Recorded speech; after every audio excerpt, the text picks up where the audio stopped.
दोस्तों, हर इंसान अपने मन में कोई न कोई एक ख्वाहिश, कोई न कोई एक कामना लेकर जिंदा रहता है। उसे लगता है कि आने वाले दिनों में हमारा जो समय है वो बदलेगा और हमारी भी वैल्यू होगी, हम भी ये करेंगे वो करेंगे और बहुत ही मज़े से रहेंगे। और जानते हैं, प्रकृति ने, भगवान ने, गॉड ने हम सभी के लिए एक ऐसा खजाना हमको दे दिया है कि जो कुछ भी आपकी ख्वाहिशें हैं उसको आप रियलिटी में बदल सकते हैं। लेकिन होता क्या है कि उस खजाने की कदर करनी हमें नहीं आती है, उसको हम यूं ही पड़ा रहने देते हैं। और वो खजाना कौन सा है?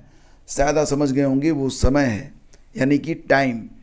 तो समय से ज़्यादा महत्वपूर्ण, इससे ज़्यादा मूल्यवान कुछ नहीं है। ये बात आपने ज़रूर सुनी होगी, लेकिन मैं आज आपसे एक सवाल करता हूँ। कितने दिनों के लिए कोई इस धरती पर आया है, क्या कोई जानता है? वर्तमान समय में आप देख रहे होंगे कि अच्छे अच्छे लोग, जिनके पास ना तो फिटनेस के लिए ट्रेनर्स की कमी है, ना तो पैसों की कमी है, उनकी क्या हालत हो रही ये भी आप देख ही रहे होंगे। और एक बात और अपने आप से पूछिए कि मान लेते हैं कि कोई व्यक्ति जो इस धरती से चला गया हो, उससे सिर्फ 2 मिनट का एक बहुत ही इंपॉर्टेंट काम छूट गया हो, क्या वो वापस लौट पाएगा? जवाब नहीं में है। जब आप परीक्षा दे रहे होते हैं तो आपको लगता है ना कि बहुत सारे प्रश्न ऐसे हैं जो बस अगर लास्ट टाइम एक बार रिवाइज कर लिया होता तो ये गलत ना होता। आपको लगता है ना कि बस यार 2 दिन और मिल गए होते तो ये सारी चीज़ें मैं पढ़ लेता और मेरा सिलेक्शन हो जाता।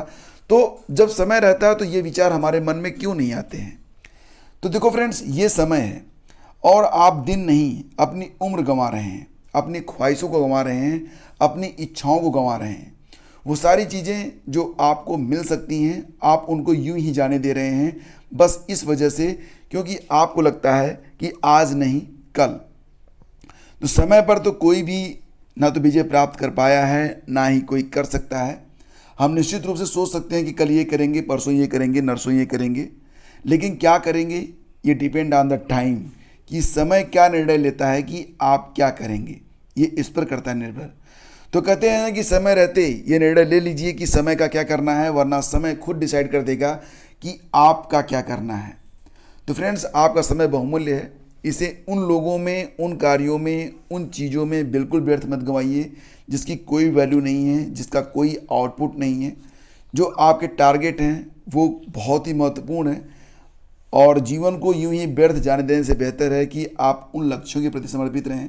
यकीन मानिए, जब आप सिर्फ अपने टारगेट के लिए काम करते हैं तो आपको बहुत सुकून मिलेगा। बहुत सारी चीज़ें छोड़कर आप सुकून में ही आएंगे, जैसे कि कुछ व्यर्थ आदतें छोड़कर आपका पैसा भी बचेगा, आपका धन भी और आपका समय भी, और आप पहले से कहीं अधिक बेहतर स्थिति में रहेंगे।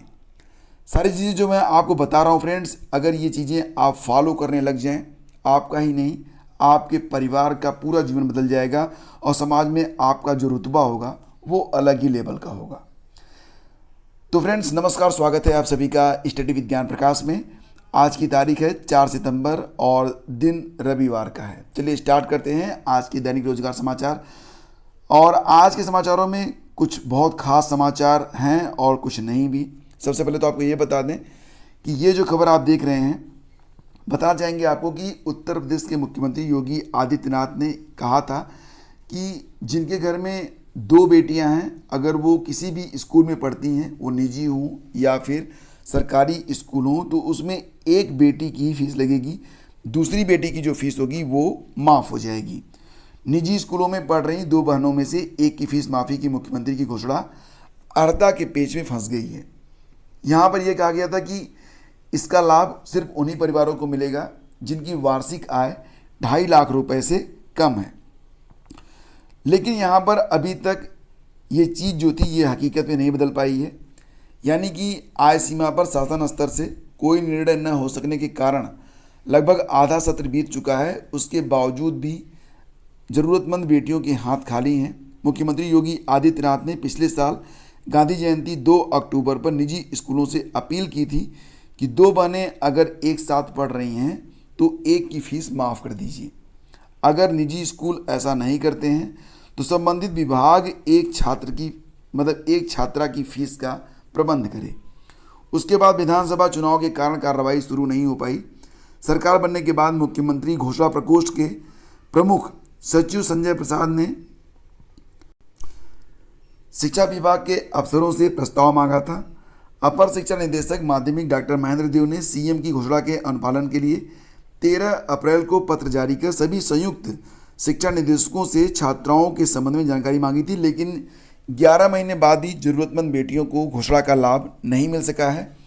शिक्षा निदेशकों के सूत्रों की माने तो 2.5 लाख आय सीमा खत्म होने पर लाभार्थियों की संख्या कम हो सकती है।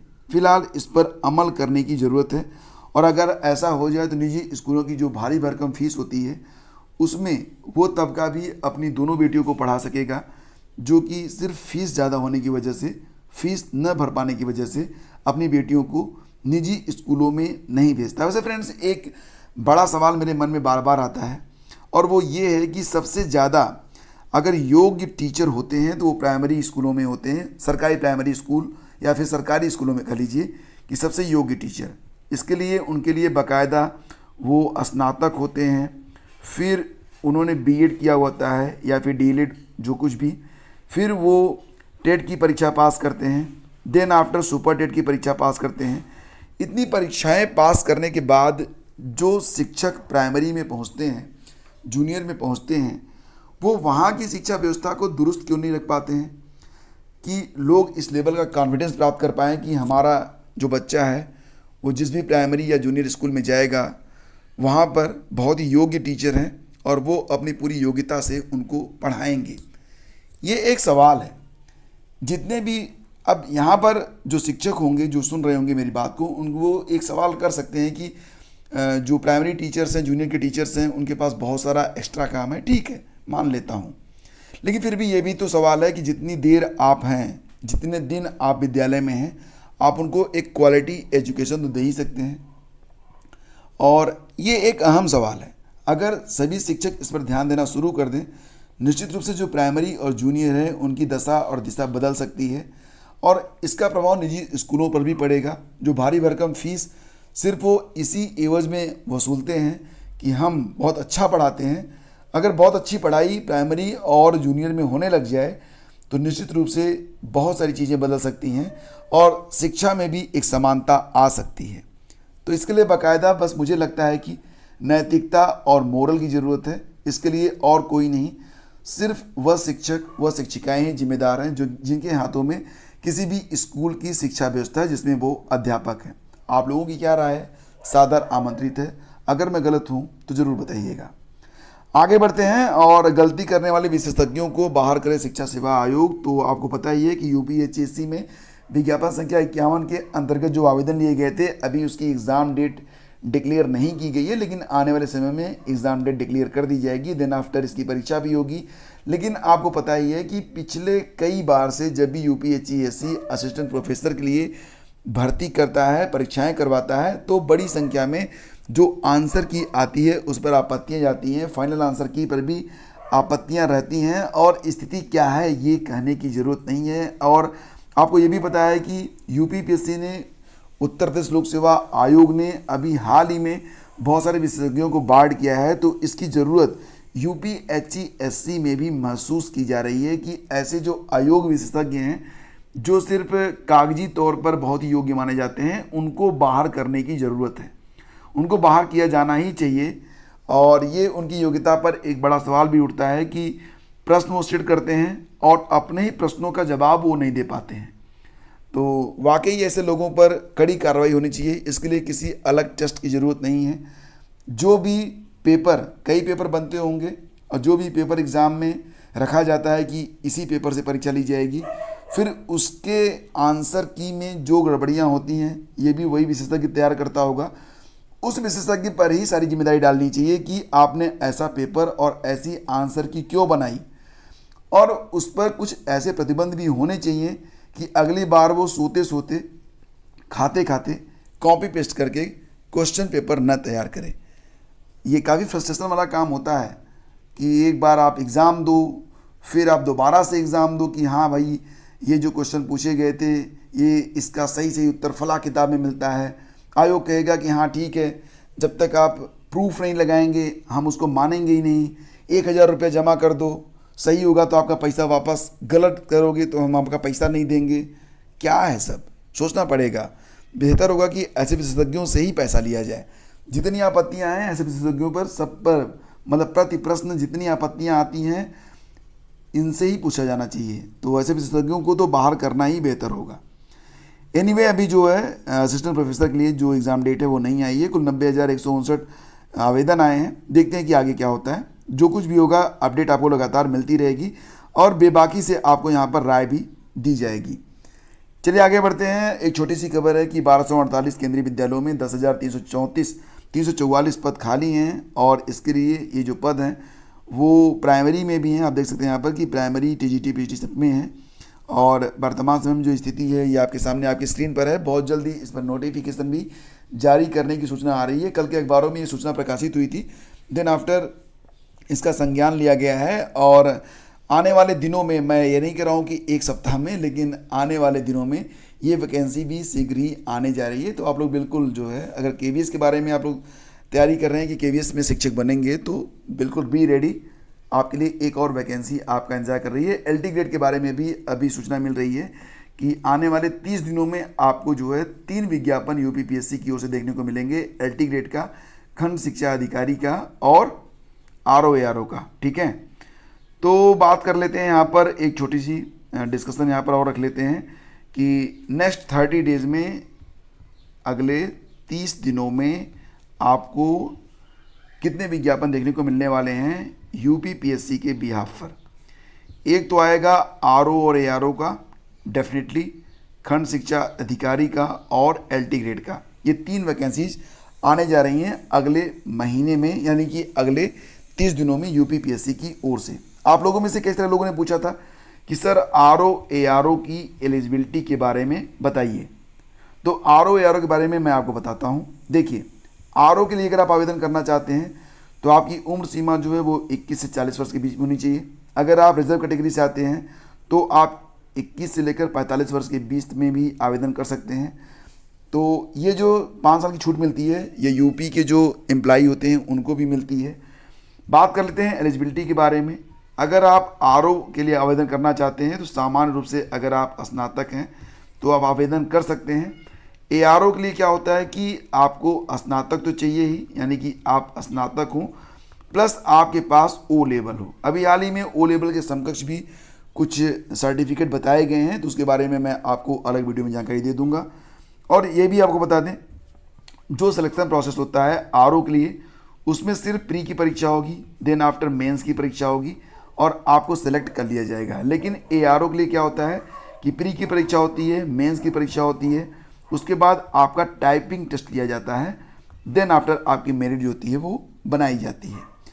तो आरओ एआरओ की जो प्री की परीक्षा होती है वो एक ही पेपर होगा और इसमें सेम डे में 2 पेपर आपको देना होता है। पहला पेपर जीएस का होता है, दूसरा पेपर जो होता है वो हिंदी का होता है। ठीक है, हिंदी में कुल 60 प्रश्न होते हैं, जीएस में कुल 140 प्रश्न होते हैं, 200 अंकों की परीक्षा होती है। इसके बाद जो लोग सेलेक्ट होते हैं आरओ एआरओ के मेंस परीक्षा के लिए, उनको कुल 400 अंकों की परीक्षा देनी पड़ती है। इसमें आपका जीएस होता है जो कि ऑप्शनल होता है, यानी कि एमसीक्यूज बेस्ड। उसके बाद हिंदी का पेपर होगा और हिंदी निबंध का पेपर होगा। तो इस प्रकार से कुल मिला के 400 अंकों की परीक्षा पर आपकी जो फाइनल मेरिट होती है वो बनाई जाती है। टाइपिंग टेस्ट कुर्तीदेव फांड पर होता है और ये सिर्फ एआरओ के लिए ही होता है। एआरओ के लिए जो होता है टाइपिंग टेस्ट ये कुर्तीदेव फांड पर होता है, लेकिन इस साल से मंगल फांड भी मान्य रहेगा, ऐसी जानकारी प्राप्त हो रही है।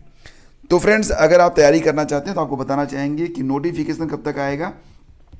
तो नोटिफिकेशन आपको मिलने वाला है अक्टूबर में और इसके लिए जो एग्ज़ाम होगा वो जनवरी या फरवरी में होगी, यानी कि प्री की परीक्षा जनवरी या फरवरी में होगी। उसके 4 महीने के बाद मुख्य परीक्षा हो जाएगी, फिर 2 महीने के बाद टाइपिंग टेस्ट। तो मतलब ये कि अगर आप आरओ एआरओ की तैयारी कर रहे हैं तो 2023 दिसंबर तक आप जो है आरओ या एआरओ बन सकते हैं। तो ये आपके टारगेट पर होना चाहिए, ये आपके निर्णय पर निर्भर करता है कि आप भविष्य में क्या करने वाले हैं। तो फ्रेंड्स, ये थी आज की पूरी update. Thank you so much for watching the video. और आज के इस वीडियो में बस इतना ही। एक खबर यहाँ पर मुझे दिलचस्प लगी है कि एक ट्रेन के 2 आरक्षण चार्ट बनने पर सवाल। तो आपको पता ही होगा कि जब आप यात्रा करते हैं तो क्या होता है, पहले आपको रिजर्वेशन पहले से 2 प्रकार के होते हैं। एक तो जनरल रिजर्वेशन जो कि आप 4 महीने पहले बुक कर सकते हैं, और फिर एक होता है तत्काल जो कि एक दिन पहले बुक होता है, और एक रिजर्वेशन इसमें और होता है। वो कब जारी होता है?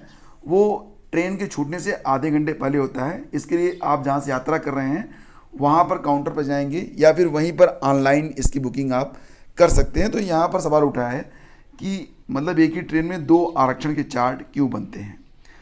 तो सारी चीज़ें हैं, और हो सकता है कि आने वाले दिनों में ये जो 2 चार्ट बनते हैं, तो दूसरा चार्ट जो कि 30 मिनट पहले तैयार किया जाता है, तो वो चार्ट हो सकता है कि बंद कर दिया जाए और जो पहले से आरएसी और वेटिंग वाले हैं उनको लाभ दे दिया जाए। तो फिलहाल मुझे भी ये लगता है कि जो आरएसी वेटिंग वाले हैं उनको लाभ मिलना चाहिए। तो आज के इस वीडियो में बस इतना ही। अगर सेशन आपको अच्छा लगा है तो लाइक और शेयर करना बिल्कुल भी मत भूलिएगा। Have a great day. जय हिंद, जय भारत।